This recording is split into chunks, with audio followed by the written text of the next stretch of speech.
Cara, você já tem uma carreira como técnico de muitos anos, você foi jogador também e tal. E é assim, desde que você jogava, até quando você parou, virou técnico e até agora, o futebol sofreu muitas mudanças, assim, absurdas, né? Parece outro Total. jogo. Não só no campo, né? Mas em tudo que gira em volta.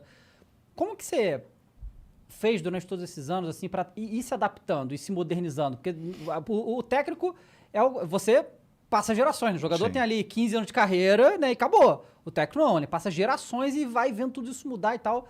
Como que você mantém isso? Eu falo isso sempre, né? Que o jogador ele se preocupa consigo Uhum.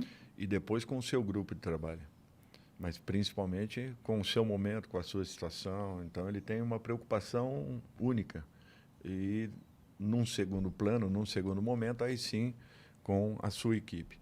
O treinador, ao contrário, ele se preocupa com tudo que esteja à sua volta, menos consigo mesmo. É um pouco diferente.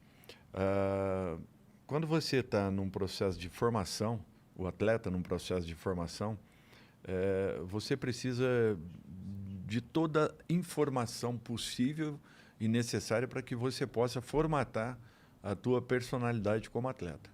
E dentro disso, você vai alterando alguns comportamentos ao longo da tua carreira. Comportamentos individuais e coletivos. Coletivos, por exemplo, eu vim de um momento em que nós jogávamos, né, com um volante e 2 meias de armação, ou seja, um triângulo, né? E 3 atacantes? E 3 atacantes. De repente, principalmente depois da Copa do Mundo de 82, né, onde nós tínhamos uma seleção fantástica e não conquistamos aquela Copa, nós passamos a valorizar muito mais o resultado do que o espetáculo, muito mais o resultado do que a beleza de uma partida bem jogada. Nós invertemos esse triângulo, nós passamos a jogar e se caracterizou muito mais nesses anos, com 2 volantes e apenas um homem de armação. A partir daí nós começamos a procurar mais um armador dentro do campo. E aí começamos a ver que os homens de fora, ou seja, os 2 atacantes de lado, não tinham necessidade apenas de estarem ao lado do campo. Isso o Zagallo já fazia, ele como jogador já fazia na Copa do Mundo de, se não me falha a memória, de 58, 62, como atleta. E passamos a necessitar de mais um homem para poder criar, para poder organizar esse homem que viesse de fora para dentro de repente, que seria esse chamado ponta. Então, essas pequenas alterações que foram se confirmando ao longo de todo esse processo que eu tive, eu iniciei em 82, logo depois da Copa do Mundo, foi meu primeiro jogo pela Ferroviária de Araraquara, e finalizei minha carreira quando íamos abrir o ano de 2000. Então, foram 18 anos, né, passando por equipes pequenas, num primeiro momento, médias e depois grandes do futebol brasileiro, voltando no final de carreira a equipes menores. Isso aí me deu assim uma boa noção de tudo que estava acontecendo.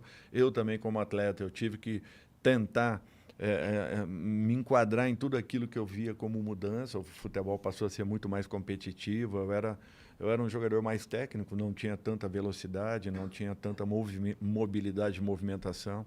Eu tinha que usar aquilo que eu possuía, a qualidade do meu passe, tentar errar o mínimo possível, ter um posicionamento em campo que facilitasse, né, a leitura de um jogo, o momento de uma jogada.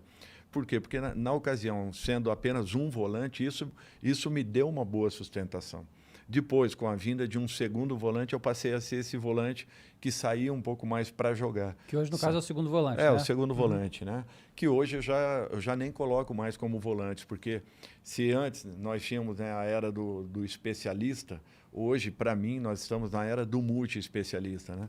Por exemplo, o Xavi era um segundo volante, sabe? Mas exatamente. Xavi, mas né? era um segundo volante que, além de armar, além de pifar os seus companheiros, né? Pela inteligência que possuía, ainda chegava dentro da área para poder definir. Hoje, para mim, esse meia, ou esses meias, têm essa função.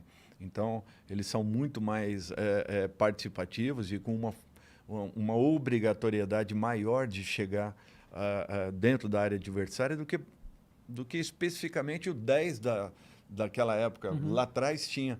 Na ocasião, O 10 ele jogava um pouco mais próximo, teoricamente, do volante do que o 8. O 8 já era aquele homem que entrava dentro da área, aquele homem que se apresentava como um segundo ou um quarto atacante, como queiram, né? Segundo atacante, porque ele se aproximava muito do número 9, né? Do centroavante. Então, é muito interessante essas mudanças que foram acontecendo. E aí você me pergunta, qual a grande mudança que nós tivemos, assim, a mudança essencial no futebol? Eu acho que a mudança de velocidade foi a principal. Em termos táticos, para mim, foi a seleção da Holanda de 74. Uhum.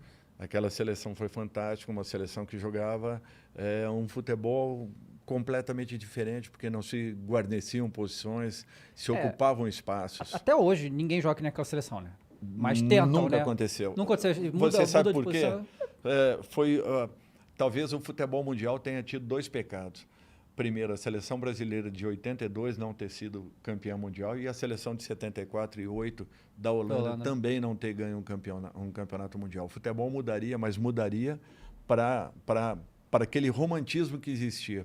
Romantismo com praticidade, romantismo com dinâmica. Para mim, aquilo talvez tenha sido a grande mudança que o futebol mundial presenciou e não oportunizaram essa condição, porque não houve a conquista de uma competição de importância. Senão, aquele futebol ficaria ainda mais marcado, talvez criaria, a partir daquele, nós criaríamos uma nova concepção do que seria jogar futebol. Entendi.